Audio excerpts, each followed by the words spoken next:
Bonjour à tous et bienvenue sur cet épisode 3. Donc pour cet épisode, j'avais envie de parler de la notion de culpabilité. Et pour ça, le principe est toujours le même. Je pose cette intention autour du sujet dans ma newsletter et je reçois donc des messages audio et je me permets d'y répondre librement en essayant d'apporter un nouveau regard, quelques éclaircissements en fait sur une situation vécue et en tentant de l'ouvrir au maximum pour que ça parle à un plus grand nombre. Donc voilà, cette fois-ci c'est donc Thomas qui m'a laissé un message que je vais écouter tout de suite avec vous. Salut Christophe et merci pour cette porte ouverte, cette fois-ci autour de la culpabilité.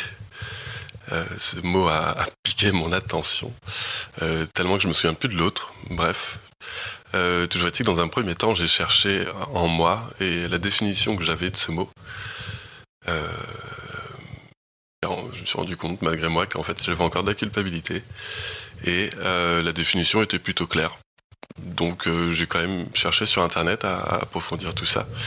Et là, c'est présenté à moi telle une grenouille tirée à 8 épingles, la culpabilité sous plusieurs angles, sous plusieurs regards. Et beaucoup s'accordent à la répartir en 8 parties et 2 m'ont sauté aux yeux, en 8 types. Le premier est celui de la culpabilité dite contrôlante. Et je t'invite à regarder la définition complète. Et elle me paraît de circonstance, en ces termes de vaccination ou non, de Covid et qu'on connaît. La seconde est la passive qui, elle, est comme elle se dit plus passive, plus douce. On a certainement déjà entendu vois-tu dans quel état tu me mets, ou d'autres phrases comme ça, et elle fait écho avec mon histoire personnelle, et oui, j'ai le temps pour un petit souvenir. J'avais 7 ans et avec un ami à la campagne chez mon père, on avait envie d'aller pique-niquer et on annonce ça rapidement à mon père, on prend nos gourdes, nos sacs et on va pique-niquer dans les rochers. Et on est revenu après un long moment, apparemment trop longtemps, car on a retrouvé juste à côté de chez moi mon père tout inquiet avec des gendarmes, toute la famille qui pensait nous avoir perdus. Et à ce moment-là, mon père a eu un geste de peur. Il m'a mis une claque, une grande claque très lourde. Et aujourd'hui, je vois, du coup, en ayant creusé ce mot, que sa main était pas seulement lourde de chair, mais lourde de culpabilité. Et de sa culpabilité, en fait. Fait qui marque un enfant. Et je me suis aussi rendu compte que toutes ces peurs toute cette culpabilité, gravitait autour d'une même peur, celle d'être exclu, d'être mis au ban, d'être banni, de ne plus appartenir. Mais de fait, je vais terminer sur cette phrase qui me rassure, c'est que je suis convaincu qu'on peut appartenir en étant différent. Voilà, je te laisse cette matière et j'attends ta réaction. Eh bien, merci Thomas pour ton message. La première chose en fait qui m'est venue, donc j'ai comme d'habitude j'ai pris des notes au fur et à mesure que j'écoutais ton message. Donc je vais essayer de structurer en direct puisque c'est le jeu. Donc la première chose qui m'est venue, c'est que j'ai senti que tu avais bien creusé en toi face au sujet que je t'ai proposé. Et je reconnais quelque chose qui est aussi présent chez moi, c'est de faire de l'introspection un jeu qui peut être impliquant, intéressant, et donc je le note parce que c'est intéressant de voir le miroir de temps en temps. Donc voilà, ça c'est la première chose, et donc on va essayer d'explorer un peu.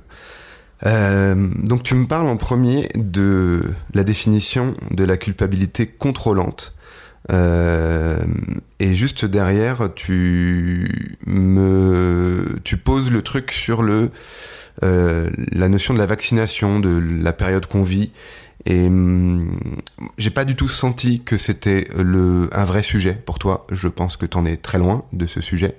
Ou peut-être que tu penses être concerné de manière proche. Mais je sais pas, j'ai l'impression que t'en es quand même très loin de ce sujet. Et que tu parles de ça pour peut-être parler d'autre chose. Donc j'ai mis n'y aurait-il pas un autre sujet dessous, point d'interrogation. Et je pense que oui, du coup, qu'il y a bien un sujet en dessous. Et j'avais mis, et c'est amusant puisque ça fera écho avec la suite de ton message, que peut-être que le sujet dont tu parles, c'est une forme de peur de ne plus être en lien. Qui est peut-être un sujet plus personnel et qui est ta manière d'aborder cette situation et cette problématique autour de la vaccination. Peut-être qu'en fait ce sujet est superficiel et qu'il permet comme une porte en fait c'est un sujet générique, un sujet général, collectif, et que ta porte pour aller questionner et rencontrer ce sujet chez toi de la vaccination est de parler du fait d'être en lien ou pas avec l'autre, hein, j'imagine. Donc voilà, le sujet d'être en lien me paraît intéressant. Qu'est-ce que ça veut dire chez toi? Donc du coup, si je pars de cette exploration de ce sujet plus personnel et qui est en seconde zone, on va dire, plus profond, être en lien, en fait, ça a l'air d'être quelque chose que tu travailles énormément, de renourrir le lien, d'essayer de le rendre le plus propre, entre guillemets, d'essayer de le colorer au minimum pour garder son authenticité. Et il y a une vraie volonté de rencontrer l'autre au-delà du phare, au-delà des voiles.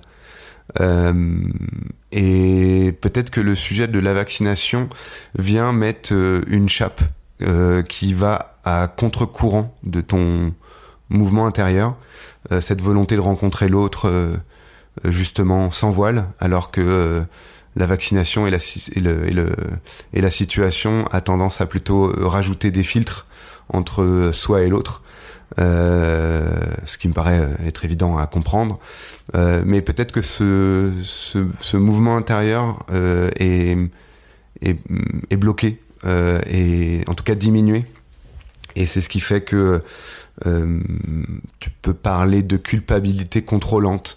Après, j'ai du mal à saisir, j'ai l'impression qu'on parle d'autre chose, en fait. On parle pas forcément de culpabilité à proprement parler, mais on parle plutôt du contrôle sur soi, du contrôle sur les autres, de qu'est-ce qui fait que les choses sont authentiques ou pas. J'ai pas beaucoup plus de choses à dire là-dessus, parce que j'ai la sensation que c'est une passerelle pour parler d'autre chose. Alors ce que je vais faire, c'est que je vais peut-être aller voir la définition que tu avais sous les yeux. Ok, alors je pense que je suis sur la page que tu as vue, qui est un tableau avec effectivement 8 types de culpabilité. Et ça me permet effectivement de mieux comprendre ce qui t'a traversé quand tu le lisais. La chose que tu n'as pas évoquée et qui est dans la définition, c'est l'enjeu de cette culpabilité dite contrôlante, c'est de maintenir la dépendance, et que la réparation de cette culpabilité passe soit par réformer, soit par désobéir. Et l'exemple en fait d'existence de ce type de culpabilité, c'est régime totalitaire, secte, information télévisuelle. Donc ça me permet de comprendre mieux dans le bain dans lequel tu étais à la lecture de cette définition. Est-ce que ça m'apporte d'autres choses? Oui, bah ça me semble être plus en lien maintenant avec ton rapport à la culpabilité. Est-ce qu'il y a quelque chose à réformer? Est-ce qu'il y a à désobéir? Oui, il y a la notion de désobéir qui semble résonner davantage avec toi, et donc du coup, effectivement, s'il y a de désobéir, ça veut dire que il y a réaction à un schéma devant toi, qui est donc le schéma que tu proposes, qui est la société avec le pass vaccinal et tout ça, et que effectivement ça peut être considéré comme un régime totalitaire. En tout cas, si je le vois à travers ton prisme, à travers ton regard et ta sensibilité, tu le vis vraiment comme un espace totalement contrôlé, et donc du coup on est dans cette notion de totalitarisme. Et que ta manière de pouvoir t'extirper de cette culpabilité, c'est de désobéir, quitte à ne plus être en lien. Donc ça rejoint un peu le sous-sujet que j'avais évoqué quelques lignes plus tôt. Ne plus être en lien, en fait. Quel serait l'enjeu pour toi de ne plus être en lien en désobéissant, par exemple? Justement, en ne plus être en lien, ça permettrait, donc je remonte aussi sur ce que je disais un petit peu plus avant, c'est ne plus pouvoir répondre à ce besoin très présent chez toi de créer du lien,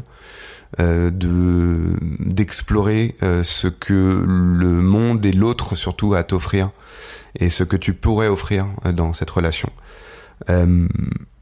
Donc on peut comprendre que cette notion de culpabilité va te diminuer, et que tu es en réaction par rapport à ça. Ok, ça c'est pour la première partie. Je pense pas qu'il y ait d'autres choses, et on va surtout creuser avec la deuxième partie où tu parles de la culpabilité passive. Donc l'enjeu de cette culpabilité, c'est maintenir la symbiose. La réparation de cette culpabilité, c'est transaction de permission. Et les exemples où s'exprime cette culpabilité, jeu, éviter l'engagement, scénario semblable à une drogue.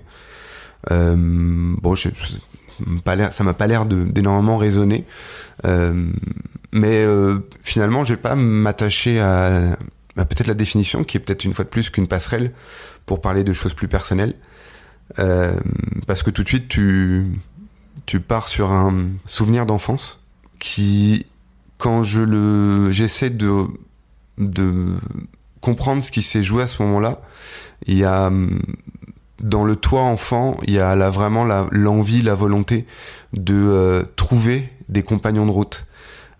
Cet ami à qui tu proposes d'aller faire un pique-nique dans la forêt, enfin dans la nature, il y a quelque chose qui est encore vrai aujourd'hui, c'est que comme ça, sorti de nulle part, juste parce que les circonstances le permettent, de dire tiens, toi, est-ce que tu veux devenir mon compagnon de route, et éventuellement s'extirper en fait des contraintes de la vie, des contraintes peut-être de la société, si je fais écho à ta première définition, et viens, on va rêver, viens, on va faire de la poésie ailleurs en fait.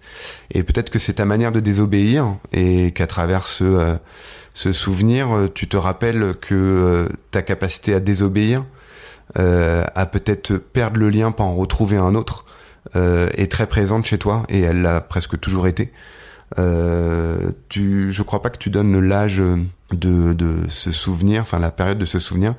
Moi j'ai l'impression que t'as peut-être 10-11 ans, quelque chose comme ça.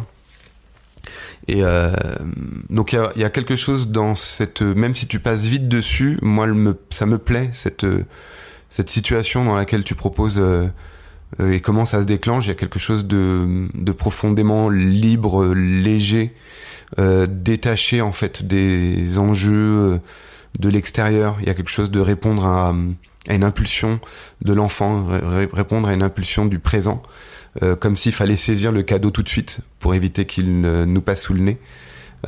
Cette manière de faire, en fait, tu as l'air d'en avoir hérité de toi-même, de cet enfant, et de le chérir comme quelque chose que tu ne dois jamais oublier. Ce cadeau semble précieux. Et donc ensuite tu parles pour revenir dans la culpabilité, comme si descendu de ce nuage que vous étiez, ou de cette parenthèse que vous étiez offert avec ton pote à ce moment-là, la réalité te rattrape d'un coup, et par le biais d'un père qui se sent coupable de n'a pas avoir suffisamment veillé sur toi, et d'avoir eu peur de te perdre, justement parce qu'il a pas su garder le contrôle d'une certaine manière sur toi, et tu parles de cette claque cette lourde claque qui sentait la culpabilité de ton père. Alors oui, et j'ai l'impression qu'une fois de plus, c'est pas pour parler de ton père ou du geste de ton père en particulier, mais plutôt de comment tu vois cette possibilité de toujours de pouvoir t'extraire, de t'offrir une parenthèse dans une société qui se veut dans le contrôle, et comment le dur retour à la réalité s'opère toujours par une claque, justement une claque de réalité qui fait que aussi léger que tu puisses décider d'être, il y a toujours une autorité à l'extérieur qui va te rappeler à l'ordre, et du coup ça fait appel énormément au fait que il faut apprendre. Alors je pense que je te l'apprends pas du tout là pour le coup, mais il faut continuer à œuvrer dans une forme de désobéissance, pas désobéir à la société, mais désobéir à ce qui pourrait te rappeler que tu n'es pas libre, et que tu peux œuvrer par légèreté, par poésie, et que ça c'est une manière de dire je suis libre, et ce n'est pas un sujet, on ne pourra pas m'enfermer là-dedans. Donc voilà, c'est plus peut-être t'affranchir. Moi j'ai plus l'impression que en parlant de la culpabilité, c'est une manière de te rappeler que tu es en capacité de t'affranchir, et c'est plutôt bien, parce que je sens que c'est là-dessus que ça travaille, et que ça doit être ton sujet en ce moment. Et après tu parles de la culpabilité de ton père, et tu parles de éventuellement sa peur de ne plus appartenir. Si j'essaie de traduire, ton père a eu peur de s'extraire des bonnes règles de la société qui dit qu'un bon père ne laisse pas partir son enfant seul dans la nature à tel âge et sans surveillance. Et le fait de ne plus être classé dans un père et un adulte responsable ferait de lui un paria. Et cet agissement de ton père est juste pour te rappeler à quel point tu as su être libre, et que la problématique c'est surtout pour lui en fait. Donc indirectement c'est une manière le geste symboliquement c'est une manière de te montrer le chemin de la liberté, pour le dire autrement. Après tu finis sur c'est marrant, j'ai cette sensation là en réagissant à chaud, qui est un sujet sur lequel je ne peux pas aller. Ça veut dire que je survole, j'essaye de creuser un peu, mais je survole pas mal de choses, comme si j'avais la sensation qu'on restait sur une vue d'ensemble, et que je peux pas, ou je ne pourrais pas aller plus en profondeur, me rapprocher, zoomer en fait sur des choses. Donc du coup je vais venir sur la dernière chose où tu t'exprimes plus à titre personnel, et comme un mantra que tu te répètes aujourd'hui, et tu dis que tu peux appartenir tout en étant différent. Le vrai sujet, c'est pas le fait d'appartenir, c'est surtout d'assumer d'être différent. L'appartenance, c'est presque la règle qui a été rapportée, qui dit que la société n'existe que s'il y a du lien, que s'il y a le phénomène d'appartenance. En fait, c'est comme si tu acceptais les règles du jeu tacitement, mais qu'en fait, le but n'est pas d'avoir cette sensation d'appartenir, puisque si tu es dans la société, tu appartiens. C'est plutôt d'être différent, et de peut-être être suffisamment différent pour voir et observer jusqu'à quel point tu es encore dans la société, et à quel point et à quel moment tu ne tu ne peux plus l'être. Et le fait de lâcher le contrôle aussi là-dessus fait que le vrai enjeu, le vrai jeu à faire pour toi, c'est d'exprimer ta différence.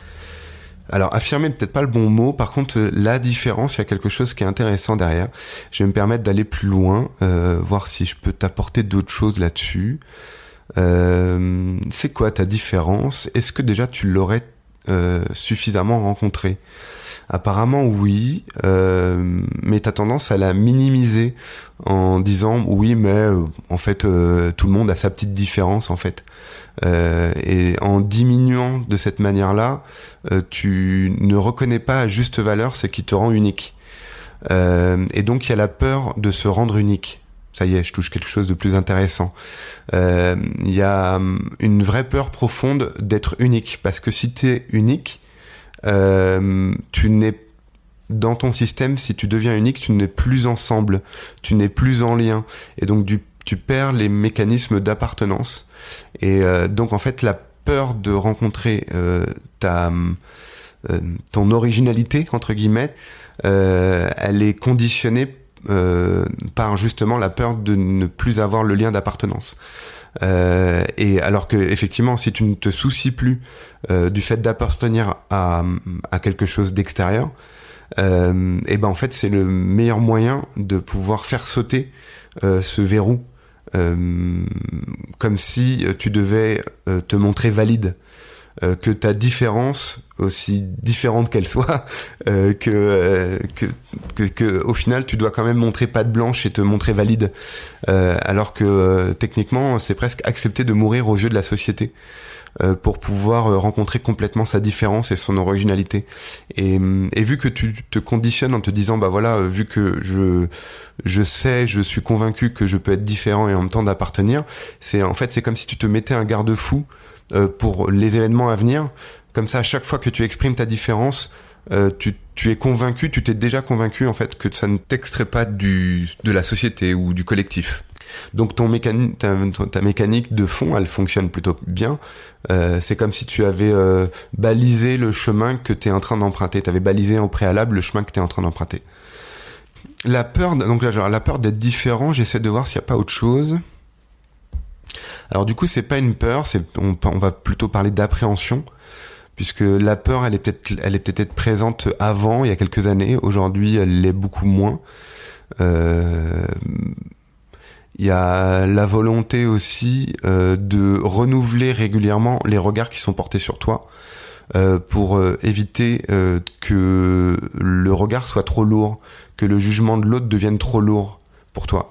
Donc tu dois avoir peut-être cette volonté dans ce chemin de rencontre avec toi, de renouveler régulièrement les gens qui t'entourent, pour t'assurer en fait que ta mise à jour, tout ce que tu proposeras de nouveau, tout ce que tu découvriras de nouveau chez toi, sera toujours vécu sans le frein d'une forme de nostalgie ou de refus du changement. Donc le fait de t'entourer de nouvelles personnes, c'est la meilleure manière en fait d'être libre, de pouvoir être qui tu es, de pouvoir explorer qui tu peux être et qui tu es. Bon, quand j'explore là ce sujet là avec toi, j'ai l'impression que je pars sur plein de choses. En général, là au bout de 3 épisodes, j'ai l'impression que souvent on arrive à faire une boucle, et là j'ai plus l'impression en fait qu'on a ouvert quelque chose et qu'il faudrait qu'on passe beaucoup plus de temps à échanger, comme si on avait enfin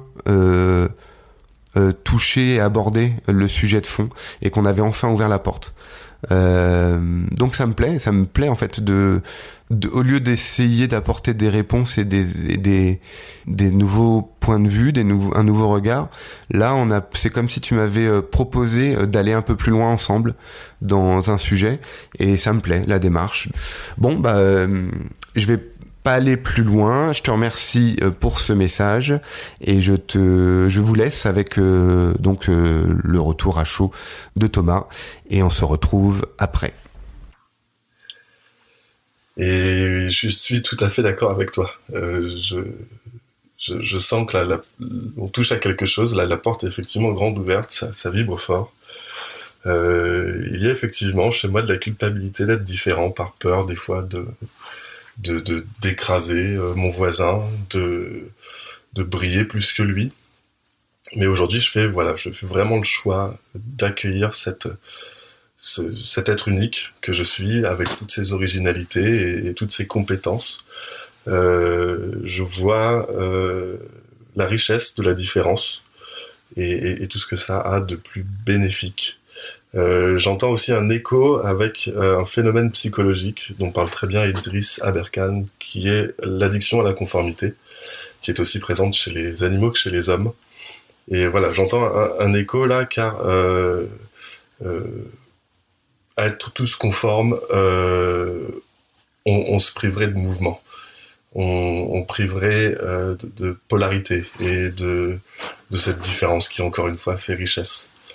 Alors je vais terminer tout simplement par un grand merci. Un merci pour ta finesse et ta justesse dans tes mots. Un merci pour ce regard que je pose là-dessus et qui ne va pas s'arrêter là. Encore merci.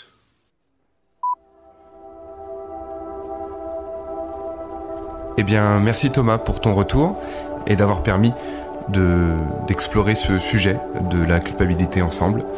Je vous remercie pour votre écoute et je vous dis à très bientôt pour un nouvel épisode.